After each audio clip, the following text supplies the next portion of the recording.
guys, it's 8:30, so we'll get started. Appreciate everybody coming in. First time we've actually been able to use this room.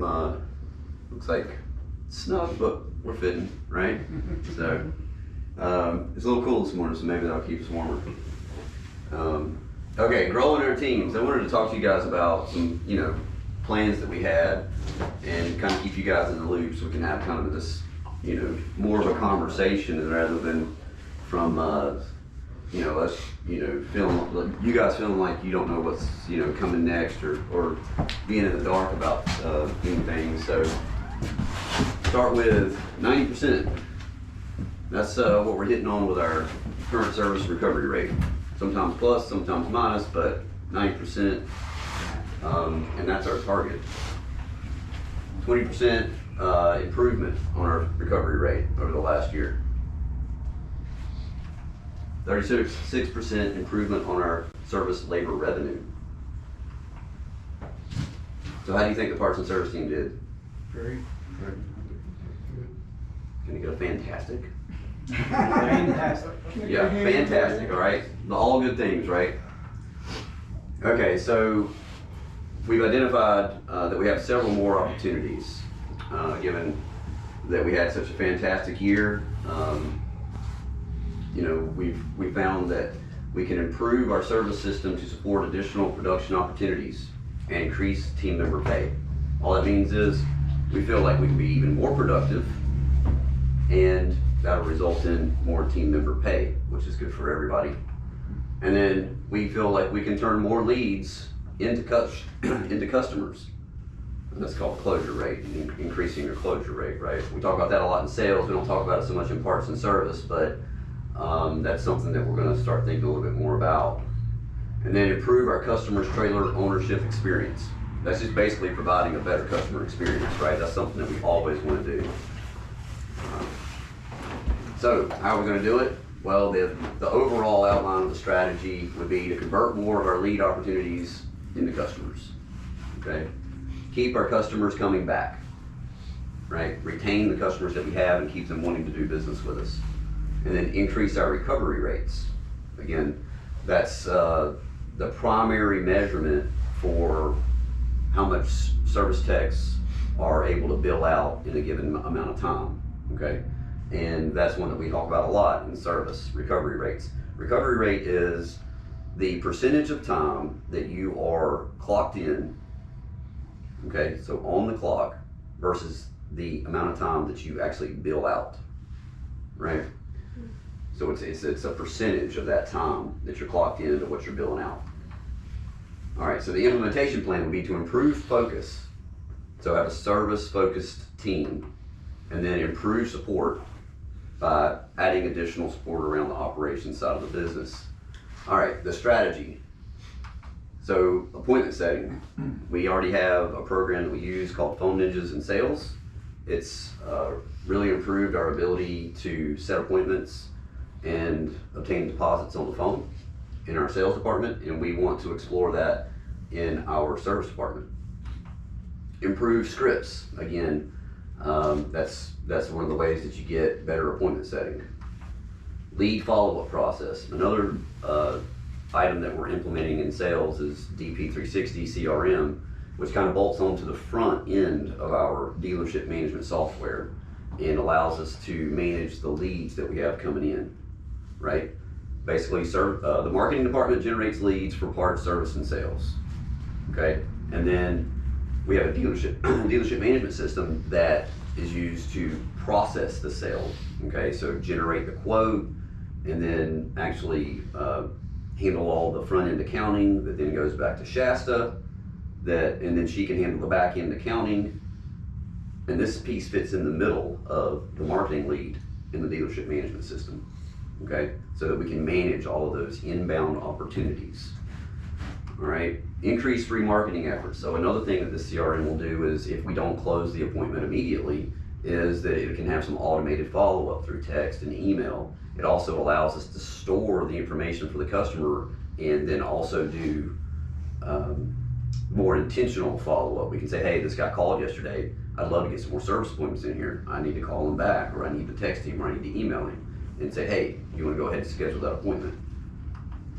All right, so keep our existing customers, increase more communication. All right, that's usually the key to customer retention. The first thing you can do is just increase the level of communication you're having with your customers. And we know that more communication equals happier customers, and we can do that through a service-focused team.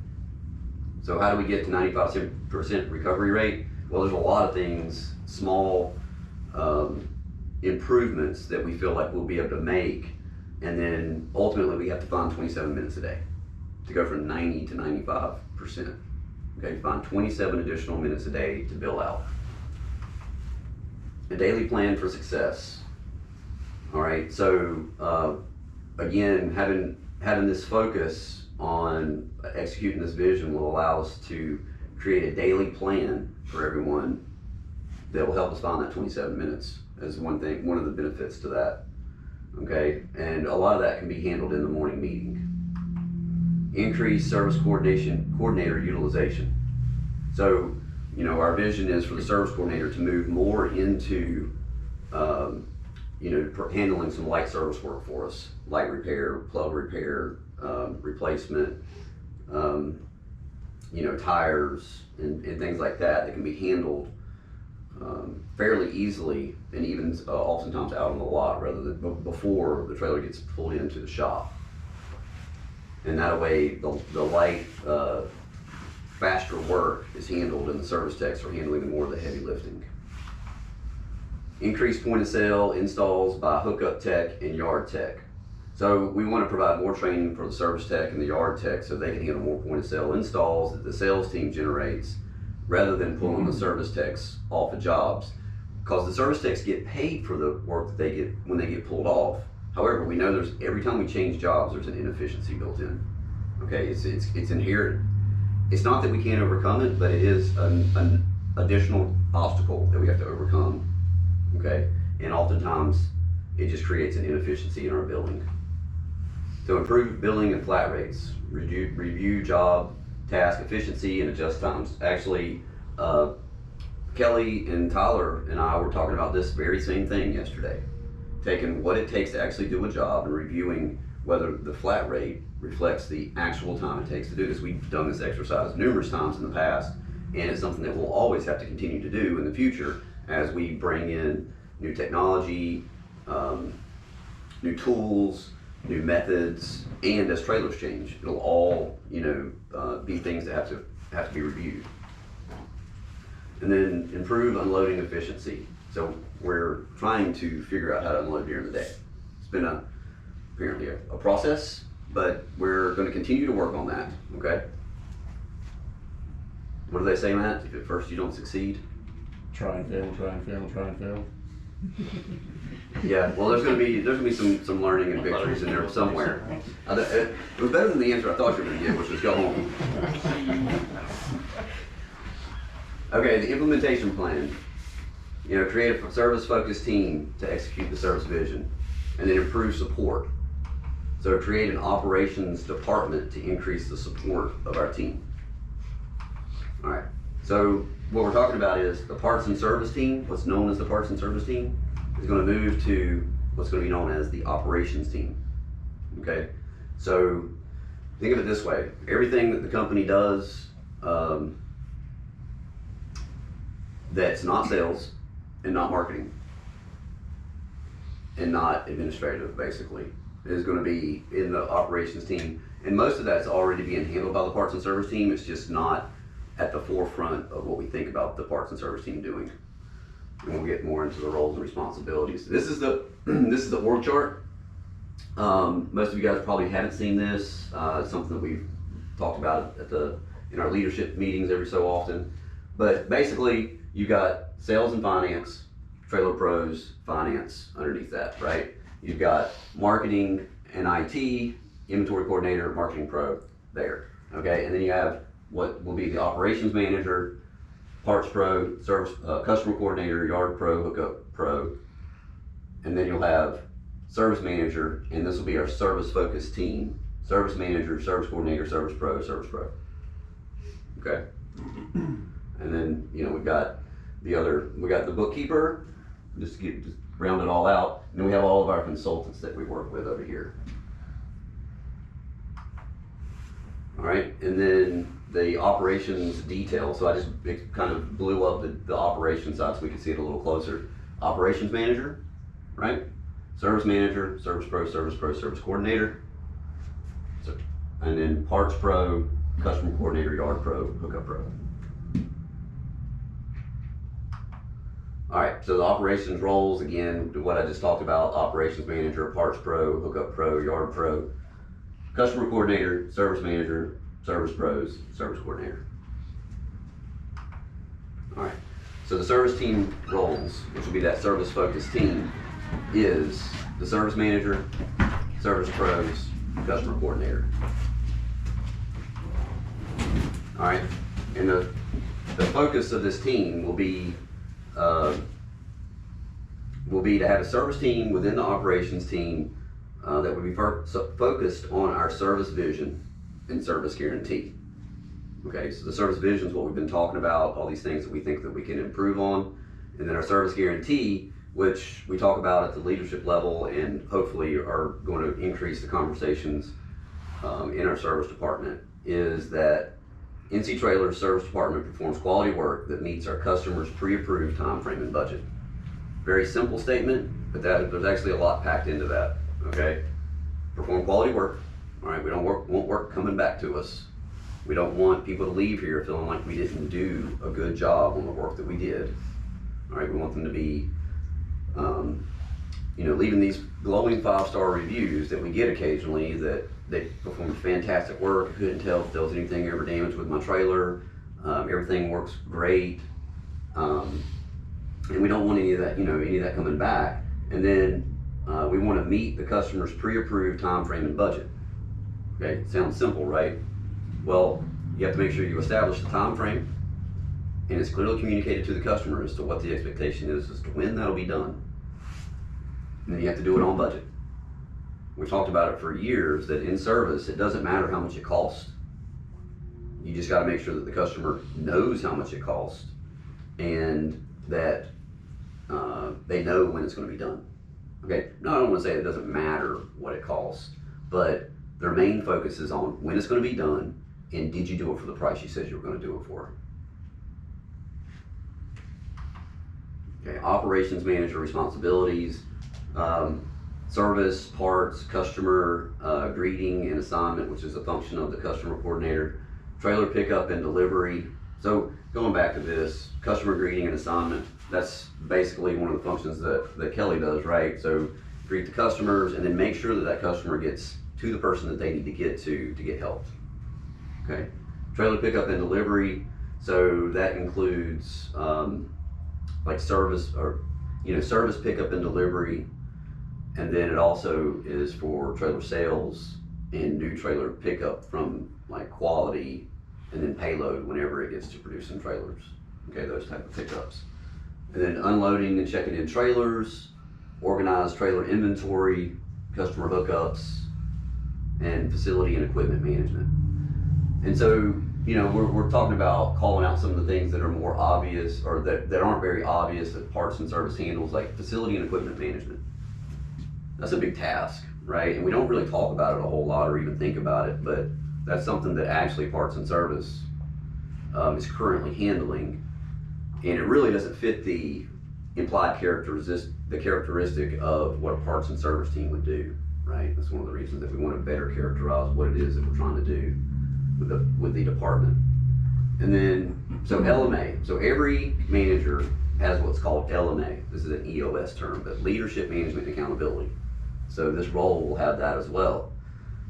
So they'll lead the operations L10 meetings, and that they'll also be responsible for the ultimate performance of the operations department. And then they'll attend the leadership L10 meetings and be held accountable in that meeting for the department performance. All right.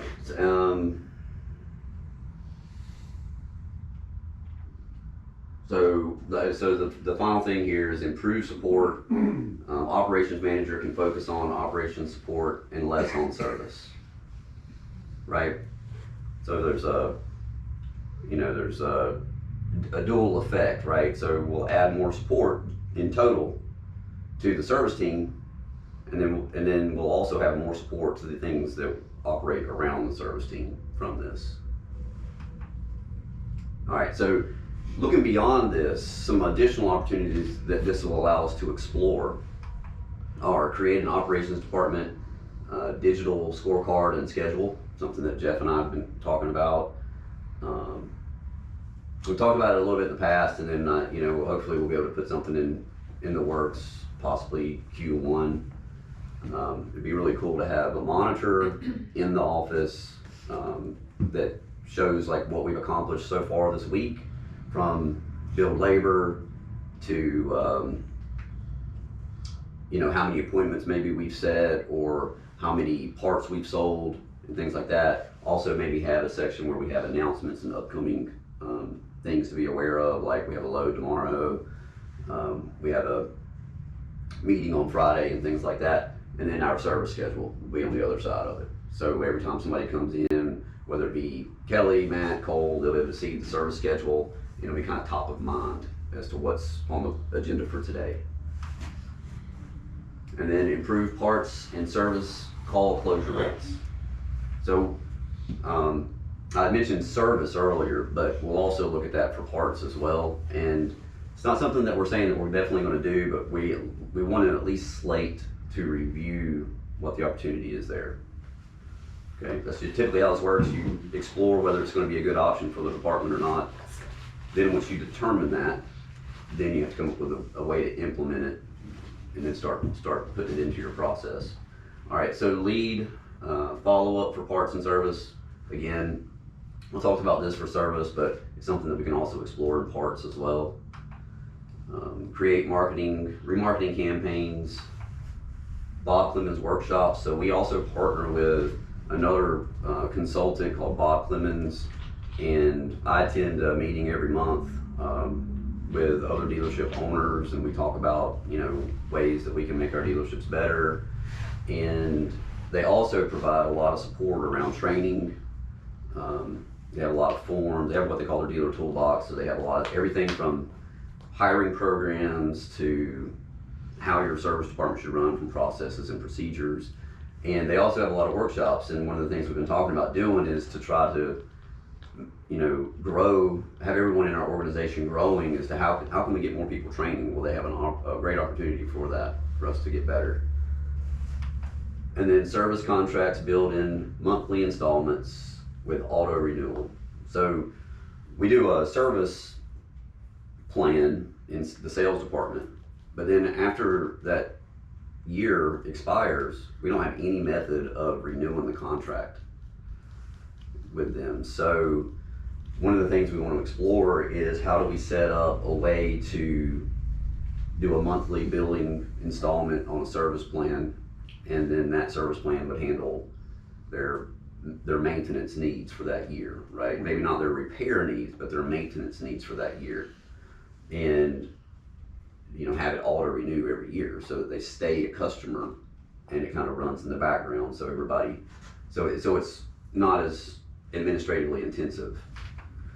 And then explore a mobile service pro opportunities. So as we grow and we get another dealership, one of the things that we're going to want to do is we're not going to immediately put a service department in. Our plan is to put a sales department in and then grow the service opportunities there to the point where eventually we will have a service department.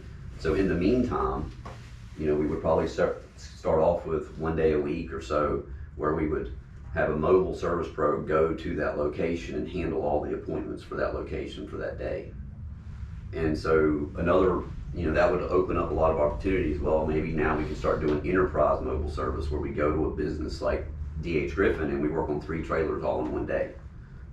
It's just something that we want to explore. It's not something that we're definitely going to do, doing the enterprise mobile service, but one thing we are more than likely going to do is handle this with another dealership location to get it started, so we can develop a service department there. And then eventually we'll look at the opportunity to create take the building that's behind the shop and build a bay in it, and hopefully have like a pull-through bay from the bay that Cole typically works in, pull all the way through that building and all the way out to the new property, so that we can handle 40-foot plus trailers and keep it all under roof, all with the doors closed to work on it. Not have to worry about rain or anything like that being a barrier for us to be able to work on the larger trailers. And then eventually we'll look at whether we can add another service pro or not. All right, so what's next? Teams will continue in their current structure and processes until a transition plan is completed. All right, we'll begin the operations manager recruitment and placement. And then training, onboarding, and transition will follow hiring. So, hire somebody, and then there'll be a period of time where we have to train, onboard, and then also execute a transition plan.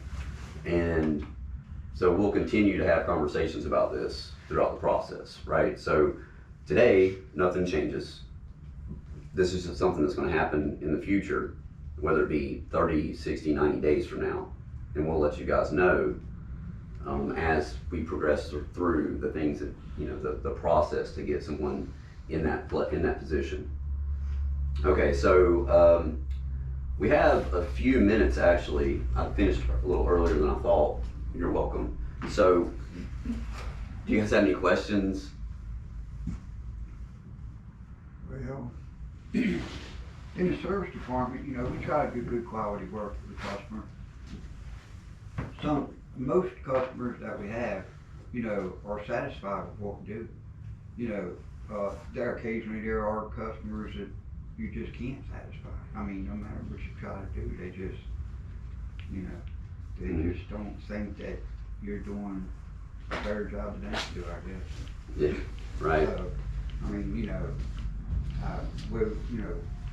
we're trying to work on that, so. Absolutely. And, we've been doing a really good job. I think the quality of work that we're doing is, really, really high level. And this isn't saying that we're not doing a good job of that. It's just saying that we want to make sure that everybody's on the same page, that Tyler, Kelly, everybody knows that these are the check boxes that we have to check for every work order that we intake. Right. We need to have a budget that's approved by the customer. We have to have a time frame approved by the customer. And then we need the work executed at a high level of quality. And fitting it all together consistently is a focus that we want to have. I'm not saying that we're not doing a good job of it. It's just a focus that we want everybody to be on the same page with. Any other questions? Wow. I'm going to take that as a compliment.